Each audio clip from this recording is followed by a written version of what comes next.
الحمد لله ونستعينه ونستغفره ونؤمن به ونتوكل عليه ونعوذ بالله من شرور أنفسنا ومن سيئات أعمالنا من يهده الله فلا مضل له ومن يضلله فلا هادي له ونشهد أن لا إله إلا الله وحده لا شريك له ونشهد أن سيدنا محمدا عبده ورسوله أما بعد فأعوذ بالله من الشيطان الرجيم بسم الله الرحمن الرحيم إنا أوحينا إليك كما أوحينا إلى نوح والنبيين من بعده وأوحينا إلى إبراهيم وإسماعيل وإسحاق ويعقوب والأسباط وعيسى وأيوب ويونس وهارون وسليمان وآتينا داود زبورا ورسلا قد قصصناهم عليك من قبل ورسلا لم نقصصهم عليك وكلم الله موسى تكليما رسلا مبشرين ومنذرين لئلا يكون للناس على الله حجة بعد الرسل وكان الله عزيزا حكيما صدق الله مولانا العظيم وبلغنا رسوله النبي الكريم إن الله وملائكته يصلون على النبي يا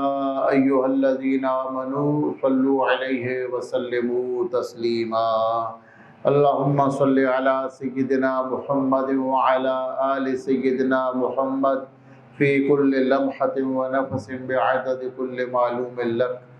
صلاة وسلاما عليك يا سيدي يا رسول الله وعلى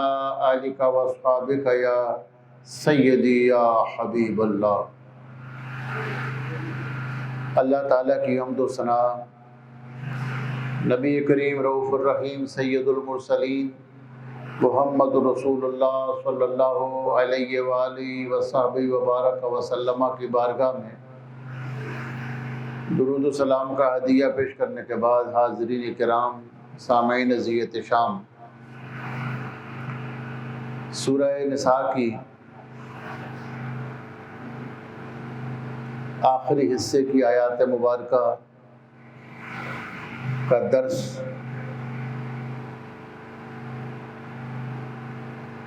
چل رہا ہے۔ آیہ مبارکہ 159 میں فرمایا وَإِن مِّنْ أَهْلِ الْكِتَابِ إِلَّا لَيُؤْمِنَنَّ بِهِ قَبْلَ مَوْتِهِ، اور جتنے اہل کتاب کے فرقے ہیں وہ حضرت عیسیٰ علیہ السلام کی موت سے پہلے ان پر ایمان لے آئیں گے۔ قبل موت ہی میں ان کی موت سے پہلے، اس کی موت سے پہلے، جو ہی ضمیر مضاف الیہ ہے اس کا مرجع بعض اہل علم کے نزدیک من اہل الکتاب اس طرف اس کا رجوع ہے۔ دوسری اور زیادہ درست تفسیر یہ ہے کہ موت ہی ضمیر کا مرجع سیدنا عیسیٰ علیہ السلام۔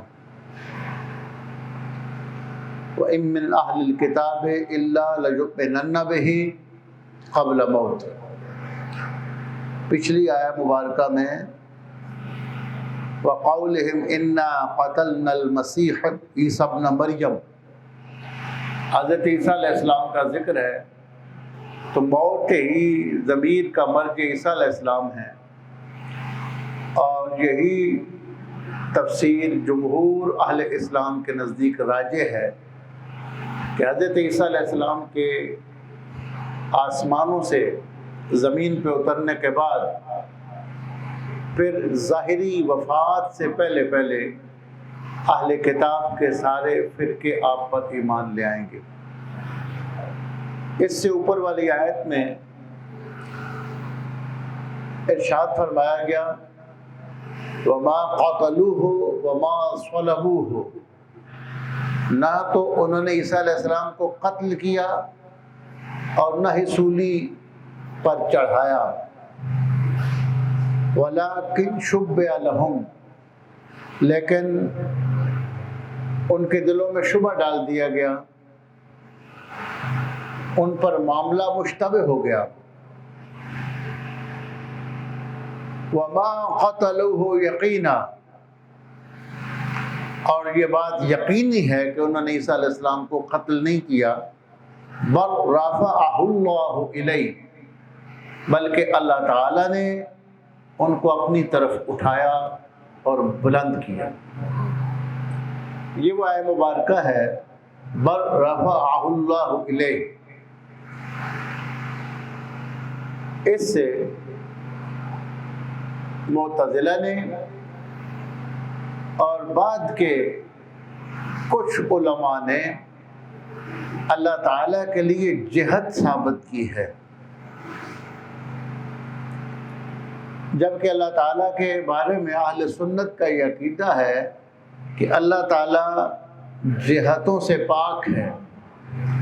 اللہ کے لیے دائیں بائیں آگے پیچھے اوپر نیچے والا معاملہ نہیں۔ وہ جس طرح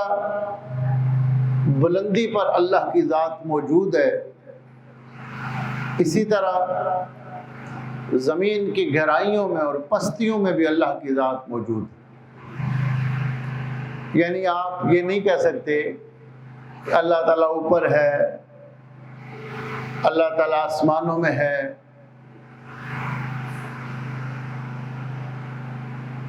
ہاں، جو دعا ہم کرتے ہیں اور اوپر کو ہاتھ اٹھاتے ہیں، اور عرب و عجم میں اوپر کی نسبت لوگ اللہ کی طرف کرتے ہیں۔ ہماری زبان میں بھی کہتے ہیں اوپر والا تجھ پہ رحم کرے، جبکہ اللہ تعالیٰ کے لیے اوپر نیچے دائیں بائیں آگے پیچھے کا تصور نہیں ہے۔ اللہ تعالیٰ وہ عظیم ذات ہے جو اپنے علم کے ساتھ ساری کائنات کا احاطہ کیے ہوئے ہے، کائنات کے ذرے ذرے میں وہ موجود ہے۔ تو کسی ایک سمت، کسی ایک طرف کا اللہ تعالیٰ کو پابند بنا کر بیان نہیں کیا جا سکتا، لیکن جو کہ آسمان یہ بلند ہے تو اس بلند طرف نسبت کر دی جاتی۔ معراج شریف کے بارے میں حضرت اعلیٰ حضرت فاضل بریلوی رحمۃ اللہ علیہ کا ایک قصیدہ ہے، اس میں آپ نے اس چیز کا بیان کیا کہ آپ یہ نہیں کہہ سکتے کہ حضور صلی اللہ علیہ وسلم اوپر کی طرف گئے، اللہ تعالیٰ کے پاس گئے، لیکن ایک سمت کی پابندی نہیں کروا سکتے۔ تو وہاں انہوں نے علم ریاضی میں جو دائرہ ہے اس کو بیان کیا۔ دو قوس آپس میں ملتے ہیں تو دائرہ بنتا ہے، اور دائرہ وہ ہوتا ہے کہ جس کے اندر ایک نقطے کو درمیان میں آپ فرض کریں، آپ فرض کریں کہ اس کے درمیان میں ایک نقطہ ہے، اور پھر اس نقطے سے آپ خط نکالیں تو نیچے سے خط جڑے ہوں گے، متصل ہوں گے، آگے جدا ہوتے چلے جائیں گے۔ دائرہ ایسے بنتا ہے۔ کسی بھی پرکار کو لیں، عام طور پر لوگ پرکار پڑھتے ہیں، یہ لفظ پرکار ہوتا ہے۔ تو دائرے کے درمیان میں آپ نقطہ تصور کریں اور اس سے لکیریں نکالیں، تو جہاں سے وہ شروع ہوتی ہیں لکیریں جڑی ہوئی ہوتی ہیں، آگے وہ اس طرح کھلتی چلی جاتی ہیں، پھیلتی چلی جاتی ہیں۔ دائرے کو عربی زبان میں محیط کہتے ہیں۔ تو اعلیٰ حضرت ارشاد فرماتے ہیں کمان امکان کے جھوٹے نقطوں تو تم اول آخر کے پھیر میں ہو، محیط کی چال سے تو پوچھو کدھر سے آئے کدھر گئے تھے۔ اور وہی ہے اول، وہی ہے آخر، وہی ہے ظاہر، وہی ہے باطن، اسی کے جلوے اسی سے ملنے، اسی سے اس کی طرف گئے تھے۔ تو بعض اہل علم نے، نام لینے کی ضرورت نہیں ہے، معتزلہ کے بعد اہل سنت کہلانے والے بڑے بڑے ائمہ میں سے کچھ لوگ ہیں جن کو لوگ اپنا امام مانتے ہیں، تو وہ اللہ تعالیٰ کے لیے جہت کا اثبات کرتے ہیں۔ بل رفعہ اللہ الیہ، کہ عیسیٰ علیہ السلام کو اللہ تعالیٰ نے اپنی طرف اٹھایا، تو اس سے اللہ تعالیٰ کی طرف اوپر کی سمت ثابت کرتے ہیں۔ تو اس سلسلہ میں گزارش یہ ہے کہ اللہ تعالیٰ کی جو ذات گرامی ہے اس کے بارے میں یہ اوپر کا یا نیچے کا یا دائیں یا بائیں کا تصور نہیں ہے۔ جو دعا میں ہم بلندی کی طرف ہاتھ اٹھاتے ہیں، جو سنت بھی ہے،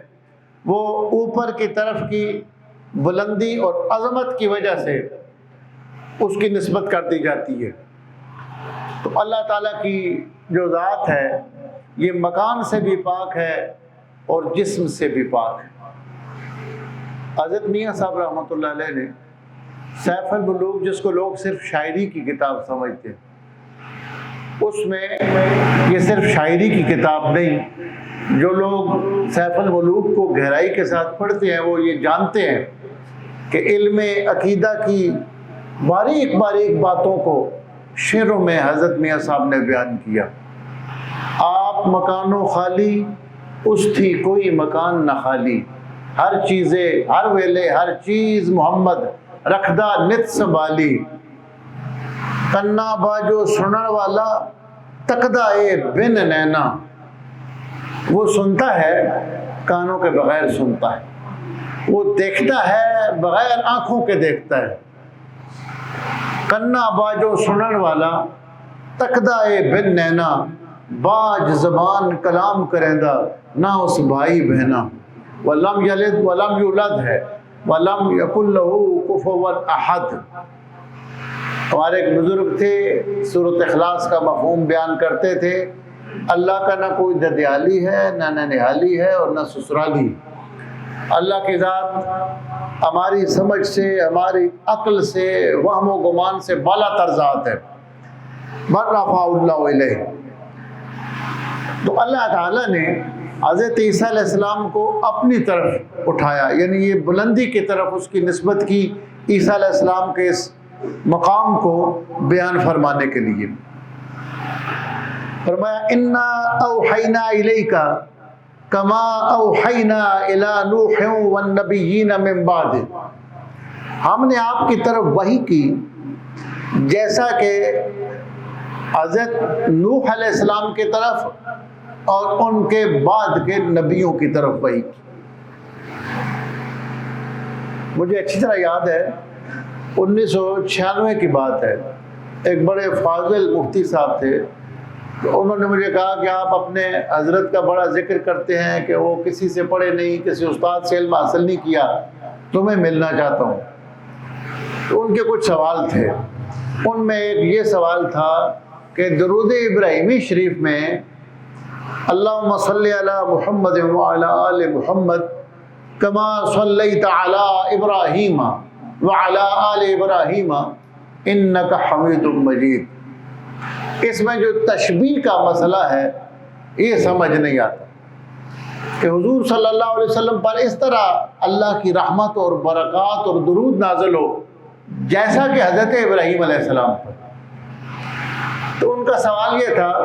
کہ تشبیہ میں جو مشبہ بہی ہوتا ہے وہ قوت میں زیادہ ہوتا ہے، وہ اقویٰ ہوتا ہے۔ جیسے آپ کہتے ہیں کہ یہ بلب سورج کی طرح روشن ہے، تو جو اصل روشنی ہے وہ سورج کی ہوگی، یہ تو اس کی طرح ہے، اصل قوت والی روشنی سورج والی ہوگی، یہ تو اس کی طرح ہے۔ کسی بندے کو یہ کہیں کہ اس کے ہاتھ، اس کے ہونٹ گلاب کی پتیوں کی طرح نرم و نازک ہیں، ایسے نرم اور نازک ہیں جیسے گلاب کی پتیاں، تو اصل نرمی اور نزاکت تو گلاب کی پتیوں میں ہوگی، یہ تو اس جیسا ہے۔ تو جب یہ کہا کہ اللہ حضور علیہ السلام پر درود نازل فرمائے جیسا کہ ابراہیم علیہ السلام پر، تو قوت میں وہ درود زیادہ ہوگا جو ابراہیم علیہ السلام پہ آیا، اس کا مقام اور مرتبہ زیادہ ہوگا۔ اب یہ بات سمجھ میں آنے والی نہیں ہے،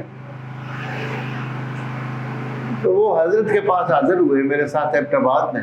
جمعرات کو چھٹی ہوتی تھی تو ہم کبھی کبھی چلے جاتے، تو حضرت نے سوال پورا نہیں ہوا تو فوراً فرمانے لگے یہ کیفیت انزال میں تشبیہ ہے، مقدار میں نہیں ہے۔ فرمایا کہ یہ نازل ہونے کی جو کیفیت ہے اس میں تشبیہ ہے، بارش کا ایک قطرہ بھی آسمان سے ایسے ہی اترتا ہے جیسے لاکھوں قطرے اترتے ہیں۔ اب کہاں ایک قطرہ اور کہاں لاکھوں قطرے، چھوٹی سی بوند بھی اسی طرح نیچے آتی ہے، اور بارش کا بھاری قطرہ بھی بالکل پانی سے بھرا ہوا بھی اسی طرح نیچے آتا ہے، دونوں مقدار میں برابر نہیں ہے لیکن اترنے میں ایک طرح ہے۔ فرمایا دیکھیں سب کتابوں سے افضل قرآن مجید ہے، لیکن اللہ فرماتا ہے ہم نے آپ کی طرف وحی کی جیسا کہ نوح علیہ السلام کی طرف وحی کی، حالانکہ جو حضور کی طرف وحی کر کے قرآن بھیجا گیا وہ ساری کتابوں سے افضل ہے۔ تو صرف اترنے میں یہ تشبیہ ہے، یعنی جیسا کہ ابراہیم علیہ السلام پر درود نازل کیا، اس کا یہ مطلب نہیں ہے کہ جتنا ان پہ نازل کیا اتنا ہی حبیب کریم پر نازل فرما۔ تو یہ آیہ مبارکہ آپ نے ہمارے حضرت نے اس وقت پڑھی تھی، انا اوحینا الیک کما اوحینا الی نوح والنبیین من بعد۔ حضرت نوح علیہ السلام کا سب سے پہلے ذکر ہے، اس کے بارے میں مفسرین کی رائے یہ ہے کہ سب سے پہلے وہ نبی جنہوں نے اپنی قوم کو ڈرایا وہ حضرت نوح علیہ السلام ہیں۔ یعنی آدم علیہ السلام نے اپنی قوم کو عذاب سے نہ ایسا معاملہ پیش آیا، نہ اس طرح باقاعدہ ان کی امت تھی، باقاعدہ جس نبی کی امت تھی اور اس کو عذاب الہی سے ڈرایا سب سے پہلے حضرت نوح علیہ السلام تھے، تو ان کا ذکر ہے۔ اس کے بعد دیگر انبیاء کا، ابراہیم علیہ السلام کا جو افضل ترین انبیاء میں اور اولو العزم رسل میں جن کا شمار ہے، حضرت اسماعیل علیہ السلام کا، حضرت اسحاق و یعقوب علیہ السلام اور ان کی اولاد، اور حضرت عیسیٰ علیہ السلام کا۔ اس کے بعد فرمایا کہ عیسیٰ علیہ السلام اللہ کا کلمہ ہے۔ کلمہ کے بارے میں مفسرین کی اپنی اپنی آراء ہے۔ عام طور پر لوگ ایسے بیان کر دیتے ہیں کہ اس بارے میں اہل علم کا اختلاف ہے۔ مجھے اچھی طرح یاد ہے حضرت مفتی محمد خان قادری صاحب رحمۃ اللہ علیہ بہت فاضل شخصیت تھی، تو میں ان کے پاس لاہور میں کبھی کبھی حاضر ہوتا تھا، تو وہ تفسیر کبیر کا ترجمہ کر رہے تھے۔ جہاں بھی یہ عبارت آئے کہ اس مسئلہ میں علماء کا اختلاف ہے تو حضرت یہ ترجمہ نہیں کرتے تھے، فرماتے تھے کہ عام بندہ اردو پڑھنے والا یہ سمجھے گا کہ سارا دین ہی اختلافی ہے، ہر آیت کی تفسیر میں کہ اس آیت کی تفسیر میں علماء کا اختلاف ہے، اس آیت کی تفسیر میں علماء کا اختلاف ہے، تو ایک عام بندہ اردو پڑھنے والا تو یہ سمجھے گا کہ دین سارا ہی اختلاف ہے۔ تو میں نے کہا کہ مفتی صاحب آپ کیا ترجمہ کریں گے؟ جہاں بھی ایسا لفظ آتا تھا نا کہ اس میں علماء کا اختلاف ہے تو مفتی صاحب ترجمہ کرتے تھے اس مسئلہ میں علماء کے مختلف مذاہب ہیں۔ اب وہی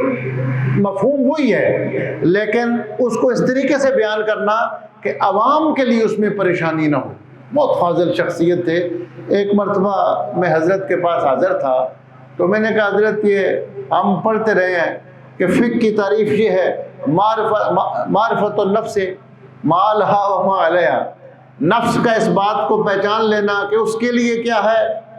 اس پر کیا ہے،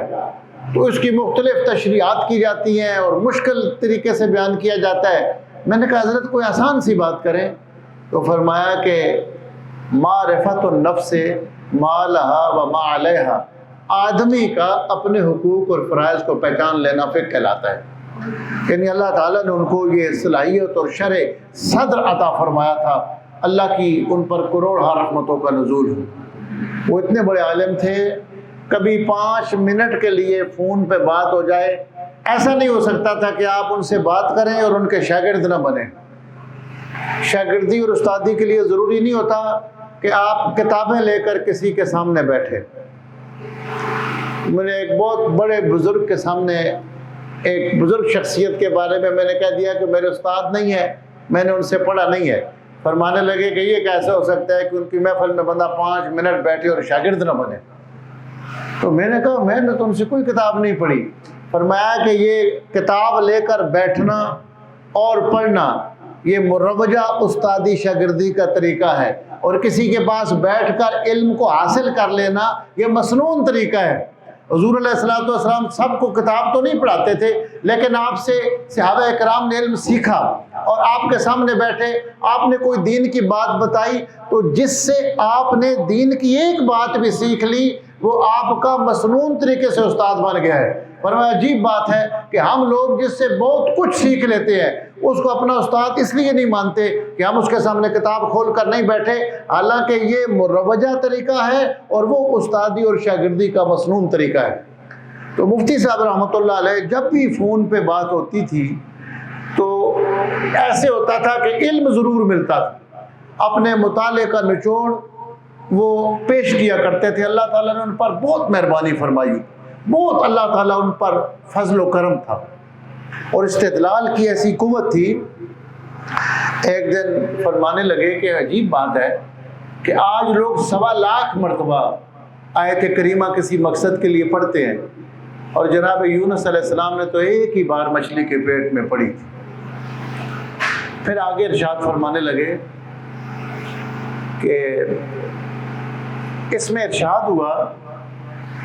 کہ اگر وہ مسبحین میں سے نہ ہوتے، پہلے سے وہ تسبیح کرنے والے نہ ہوتے، اللہ کی بارگاہ میں حاضری کرنے والے نہ ہوتے، تو وہ مچھلی کے پیٹ میں قیامت تک رہتے، قیامت تک مچھلی کے پیٹ میں رہتے۔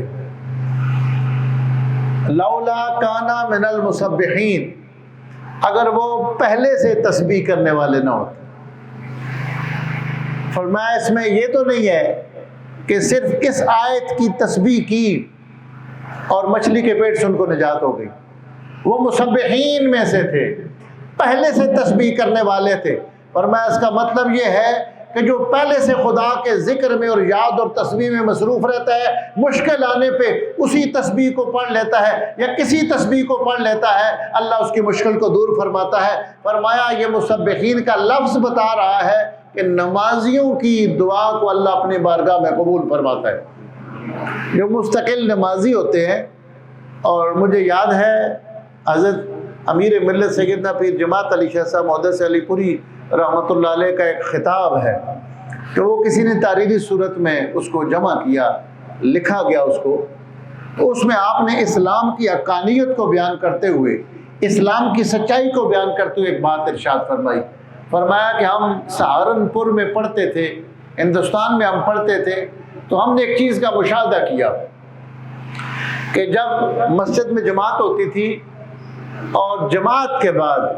ہندو عورتیں اور ہندو مرد اپنے بیمار بچوں کو اٹھا کر مسجد کے گیٹ پہ وہ کھڑے ہوتے تھے کہ نمازیوں سے وہ دم کروائیں، اس لیے کہ ان کو بھی یہ یقین ہوتا تھا کہ مسلمان نمازیوں کی دعا اور دم کو اللہ تاثیر والا بنا کر قبولیت کا شرف عطا فرماتے ہیں۔ یعنی جو مسبحین ہیں، جو پہلے سے ذکر و فکر و تسبیح والے لوگ ہیں، جو اللہ کو یاد کرنے والے ہیں، اللہ ان کی دعاؤں کو اپنی بارگاہ میں شرف قبولیت عطا فرماتا ہے پہلے سے۔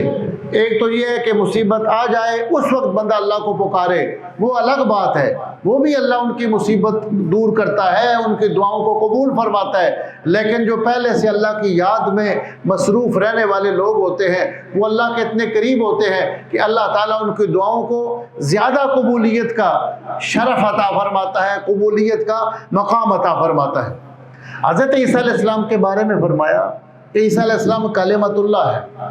تو اس کے بارے میں بھی علماء کے مختلف مذاہب ہیں کہ کلمۃ اللہ کا کیا معنی ہے۔ جو مشہور بات ہے وہ یہ ہے کہ عیسیٰ علیہ السلام چونکہ والد کے بغیر اللہ تبارک و تعالیٰ نے ان کی تخلیق فرمائی، اللہ کی طرف سے روح سیدہ مریم سلام اللہ علیہ کے جسم اطہر میں ڈالی گئی، اور عیسیٰ علیہ السلام کو اللہ تعالیٰ نے کلمہ کن سے پیدا فرمایا، اس لیے آپ کو کلمۃ اللہ کہا جاتا ہے۔ یعنی ظاہری میاں بیوی کے جوڑے کا تعلق اس پیدائش میں نہیں ہے، اللہ تعالیٰ نے اپنے امر کن سے عیسیٰ علیہ السلام کو پیدا فرمایا۔ اس پر پھر علماء نے ایک سوال اٹھایا کہ یہ ساری کائنات یہ امر کن سے پیدا ہوتی، جو امر اللہ کا ہوتا ہے تو پھر کائنات میں ہر چیز پیدا ہوتی، تو عیسیٰ علیہ السلام کے لیے تخصیص کیوں فرمائی کہ یہ کلمۃ اللہ ہے؟ امام غزالی علیہ رحمہ اس کا جواب یہ دیتے ہیں کہ ایک ہوتا ہے ظاہری جسمانی تعلق جوڑے کا، انسانی جوڑے کا، میاں بیوی کا، وہ سبب قریب ہوتا ہے، اس کے ذریعے اولاد اللہ کے امر کن سے پیدا ہوتی ہے پھر، اور وہ سبب بعید ہے۔ تو جتنی عام مخلوق پیدا ہوتی ہے ان میں دونوں اسباب اکٹھے ہیں، سبب قریب بھی ہے اور سبب بعید بھی ہے۔ عیسیٰ علیہ السلام کی پیدائش میں سبب قریب کو ہٹا دیا گیا اور براہ راست امر کن سے پیدا کیا گیا، اس لیے خصوصیت کے ساتھ ان کو کلمۃ اللہ کہا گیا۔ جو امر کن ہے اس کے بارے میں پھر دو طرح کی باتیں ہیں۔ اہل سنت کے عقیدے کے دو بڑے امام ہیں، امام اشعری اور امام ماتریدی۔ امام اشعری یہ فرماتے ہیں کہ یہاں لفظ مراد نہیں ہے کون سے مراد، وہ کہتے ہیں کہ یہ عبارت عن سرعت التخلیق، یہ اللہ تعالیٰ جو سرعت کے ساتھ دیر لگائے بغیر پیدا کرتا ہے اس کو بیان کرنے کے لیے کہا گیا کہ امر کن سے پیدا کرتے ہیں۔ یہ ہمارے ہاں بھی ایسے کہتے ہیں اے نکی جی گل ہے، یہ بھی کوئی گل ہے، اس طرح یعنی یہ جو بات کا لفظ ہے یہ کسی چیز کی معمولی ہونے کے لیے بیان کرتے ہیں یا کسی چیز کو تیزی کے ساتھ بیان کرنے کے لیے بیان کرتے ہیں۔ وہ کہتے ہیں کہ جو سورۃ تخلیق ہے کہ یہاں مراد ہے اللہ تعالیٰ اپنی شان کے مطابق اللہ تبارک و تعالیٰ لفظ ارشاد فرماتے ہیں جس سے پھر چیزوں کی تخلیق ہوتی ہے۔ گزشتہ درس میں حضرت عیسیٰ علیہ السلام کی حیات کے بارے میں کافی ہم نے تفصیل کے ساتھ گفتگو کی تھی، اور ابھی اس کی کچھ چیزیں باقی ہیں۔ آج 2:30-3 بجے سے بجلی نہیں تھی تو میں صحت بھی ٹھیک نہیں تھی، تو میں تفسیر کو دیکھنا چاہتا تھا، نکال کے بھی رکھی تھی لیکن تفصیل سے نہیں دیکھ سکا۔ تو ویسے پوری طرح تیاری کیے بغیر بیان کرنا یہ اپنے ساتھ بھی خیانت ہوتی ہے اور عوام کے ساتھ بھی، پھر یہ ہے کہ ریکارڈنگ بھی ہوتی ہے، لوگوں تک پہنچتی ہے۔ اللہ تعالیٰ نے توفیق دی تو حضرت عیسیٰ علیہ السلام کی جو حیات والا مسئلہ ہے اس کو بہت تفصیل کے ساتھ مضبوط دلائل کے اپنے ضمیر پہ جبر کیے بغیر انشاءاللہ ایسے بیان کریں گے کہ جو اشکالات پیدا ہونے والے ہیں اللہ تبارک و تعالیٰ کے فضل و کرم سے دفع ہو جائیں گے۔ انشاءاللہ آئندہ درس میں تفصیل سے اس کو بیان کیا جائے گا۔ اللہ تبارک و تعالیٰ ہماری حاضری قبول فرمائے، ہمیں قرآن مجید کا فہم نصیب فرمائے۔ ہمارے تو اوپر یہ جنریٹر سے پنکھا لگا ہوا ہے، مجھے احساس ہو رہا ہے آپ لوگ گرمی میں بیٹھے ہیں۔ اللہ تعالیٰ قرآن مجید کے اس درس کو سننے کے طفیل میدان محشر کی گرمی میں ہمیں اپنے عرش کا سایہ عطا فرمائے۔ وآخر دعوانا ان الحمد للہ رب العالمین۔ اللہم صلی علی سیدنا محمد و آلہ